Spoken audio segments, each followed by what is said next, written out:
everyone. I'm Rory McGuire. I'm a professor and extension specialist at Virginia Tech, and I am for the soil because the soil is our future. We don't make any more of it. If you eat, you rely on soil.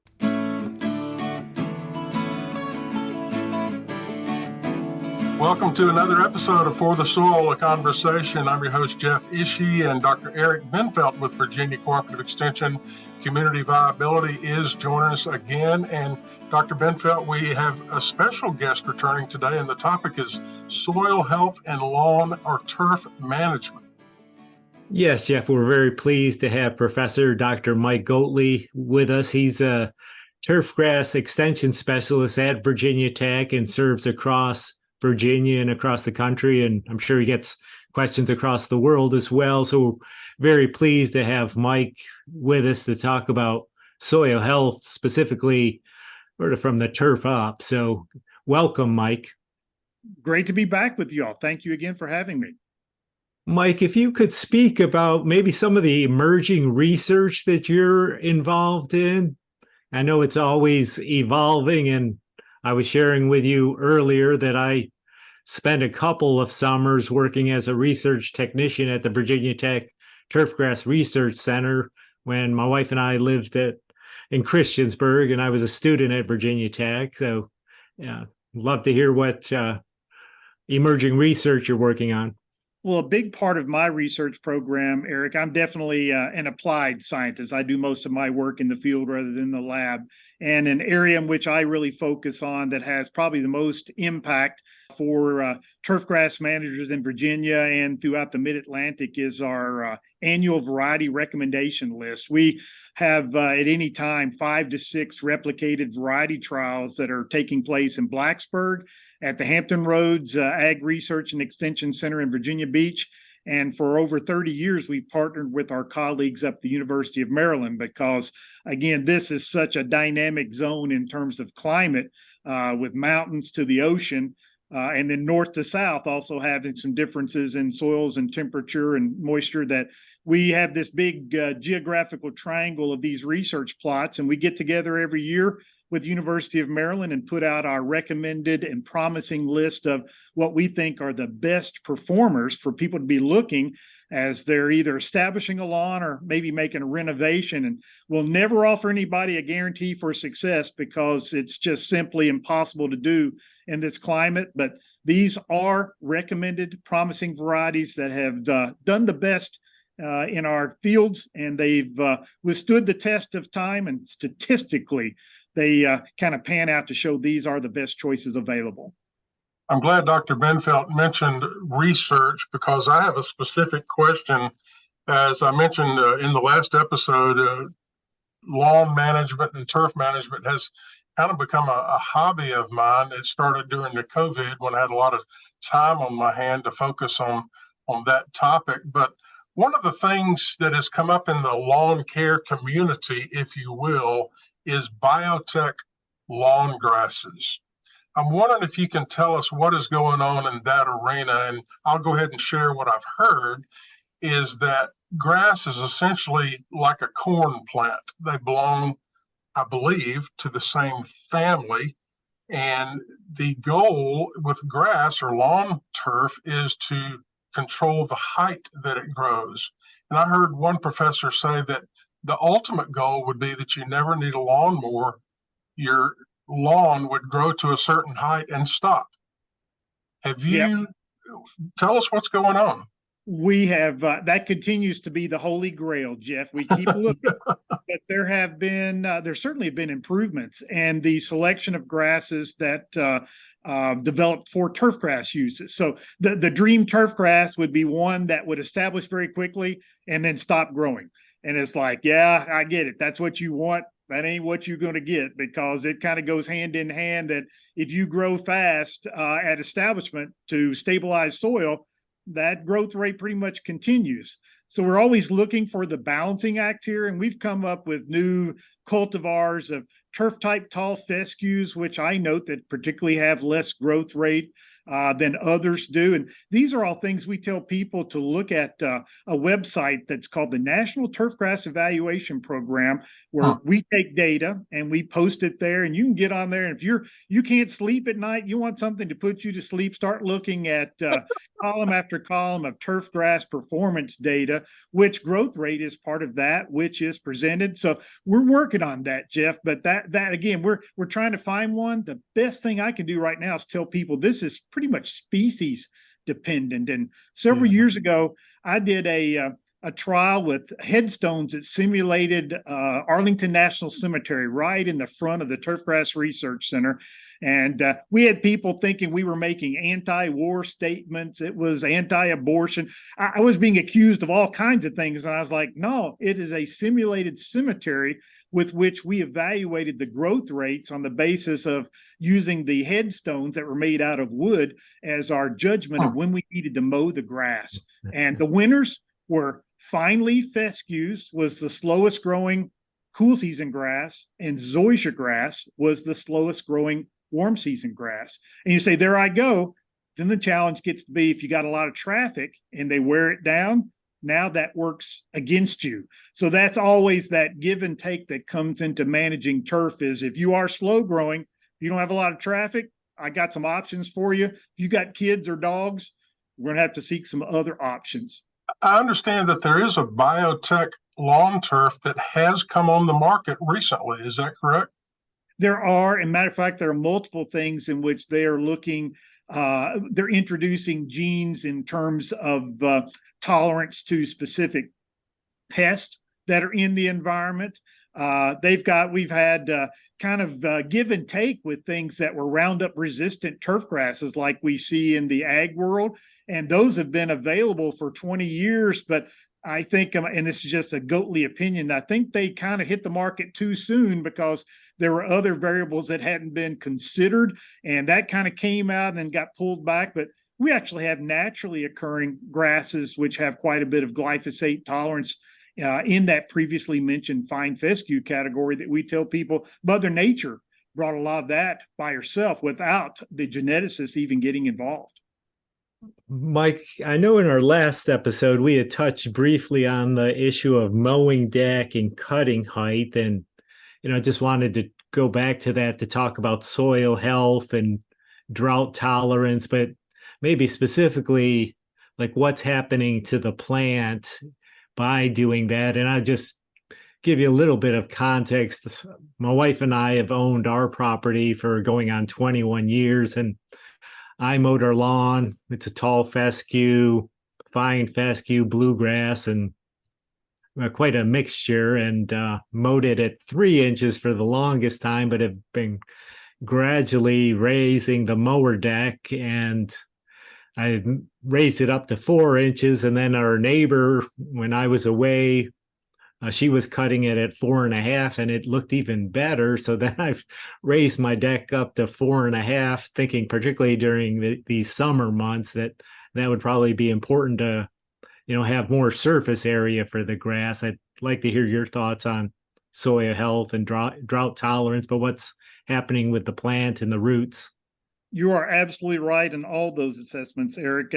My thinking and my recommendation for homeowners would be I kind of use Memorial Day as my target for when I want to see people managing cool season grasses to have their cutting heights, if not at the highest level, but heading in that direction, because that is going to allow that plant to continue producing the deepest, most extensive root system possible. And that's always our mistake, is that you can have the great looking lawn that you've mowed at 1.5 inches, 2 inches back during the spring, and it tolerates it just fine in the spring, but we know what's following spring, and that's going to be the heat and possible drought of summer.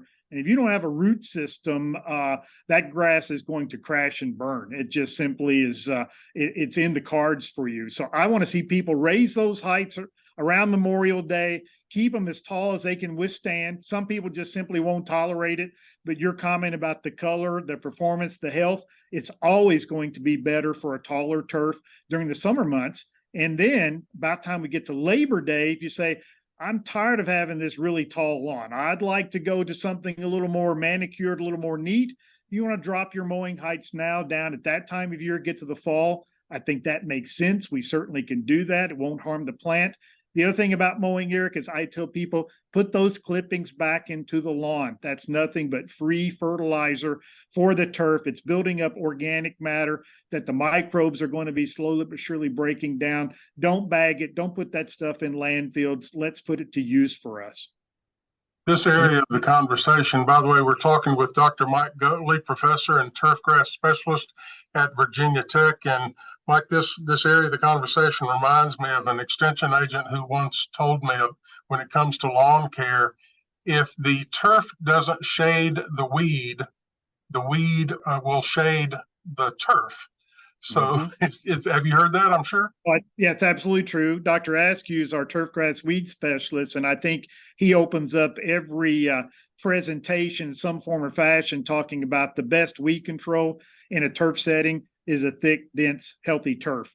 And a taller turf almost always is going to be the way that you achieve that, because weed seed are always germinating. And if they can't get the light that they need, then they are going to very quickly die. So it's purely the physics of how much radiant energy can reach that. And we basically starve those weed seed to death as they emerge. We've got about 5 or 6 minutes remaining in this episode, and I'd like to focus, if we can, Dr. Bendfeldt, on soil health with lawn care. And let's address those homeowners who have maybe a large lawn, maybe an acre or perhaps more, and they want to improve the soil health. Go through it step by step. Can they go down to the big box store and buy a truckload of bagged topsoil, or just kind of take us through the process of large lawns? The trouble with it, Jeff, is what you said about large, just in terms of pure volume, about how much product you need. So I don't disagree with you for a second, but it really takes a dedicated homeowner to go out and tackle an acre to make amendment applications. But the things that can be done, it starts with a soil test. If you don't know what your pH and standard phosphate, potash, those types of levels are, and you just keep throwing fertilizer at it, that's a lost cause. It's going to have a very difficult time. You can't overcome those limitations. So get a soil test done and see what needs to be done there to improve it.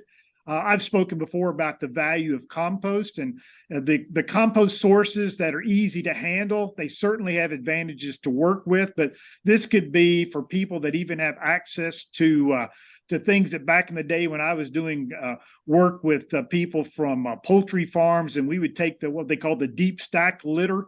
I always tell people it's not the most scientific approach, but I always said, hey, if you had something you wouldn't mind putting your hand on and picking it up and saying, that's okay. I think that's fair game to make the application to a lawn, and you would drag that in maybe behind a tractor pulling an old piece of chain link fence or something like that to break it up and distribute it. One of the biggest mistakes we see made is, as good as that is, people always have this impression that if a little bit is good, more has to be better. And boy, I've seen some mistakes this year where people have heard me talk about this value of a 1/4 inch of compost application every year. It really is great. And they think, well, if a 1/4 is good, can you imagine what an inch would be? And Jeff, I had a person this year that actually applied, they sent me a picture, 4 inches of compost. They buried their lawn, and now they're wondering why it's not working. And I'm like, well, that's too much of a good thing there. And I'm like, we actually got to get rid of some of that material. So that's the type of thing, is follow what the recommendations are. A little bit goes a long way. Absolutely nothing wrong with compost topsoil applications. Just the trouble is purely how in the heck do you provide that much? Small lawns, much easier to work with. Same concept works in large lawns, but yeah, just a challenge to get it out of those large areas.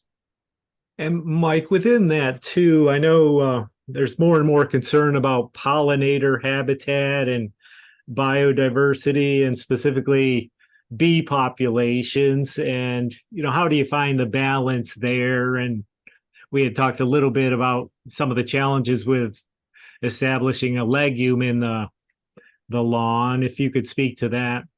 Yeah, if you got clover and you're trying to meet pollinator surface activity, then by all means keep it. And generally speaking, Clover doesn't need nitrogen, of course, because it being a legume, it's always fixing nitrogen on its own.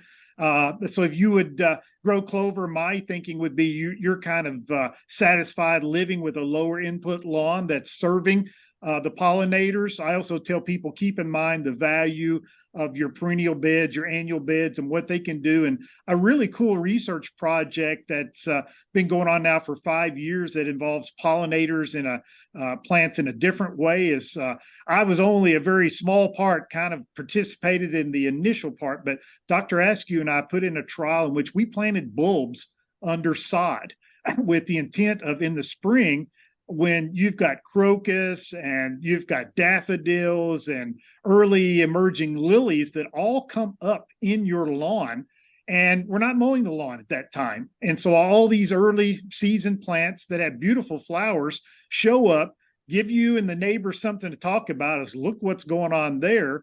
And then when it comes time to mow, they've done their thing and they've done their blooming. Now you'll just start maintaining them, the turf as a regular lawn, cutting it as you see fit.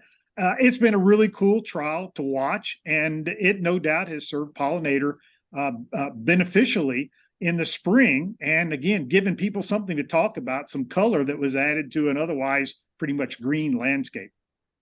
And Mike, if people were interested in that research and maybe a photo or two, where might they go to find that?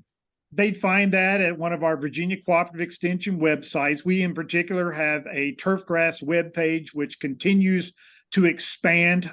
We just basically updated last year. We're continuing to grow that. And if they will type in something about Virginia Tech turfgrass, I'm sure they're going to get way more stuff than they probably want to see. But we would be very pleased for them to take a look at what we've got, then sending those questions they have, either through their county office, or if they really get specific, then we're going to point them to one of the specialists, which would be me and my colleagues in particular on campus. I suspect we have a lot of listeners that would like to observe and to improve their soil health in their lawns. It does so much, and lawns are so important in the overall environment. We have probably the biggest crop in Virginia is lawn turf. I think you're right. And again, it's another alternative way of looking at it, but it truly is a crop, just not one that's as a production angle. It more or less is for environmental services that we take for granted, and then the aesthetics for most of us as a lawn. Well, it certainly has been a pleasure having you on both episodes of For the Soil, a Conversation. Our special guest has been Dr. Mike Goatley, professor and turfgrass specialist at Virginia Tech. And thank you so much, Dr. Goatley, for being on. And Eric Bendfeldt, also thank you. You're welcome, Jeff, and always good to catch up with you, Mike. Thank you all for having me. I really appreciate it. For the Soil, a Conversation is made possible with funding support from the National Fish and Wildlife Foundation and the Agua Fund.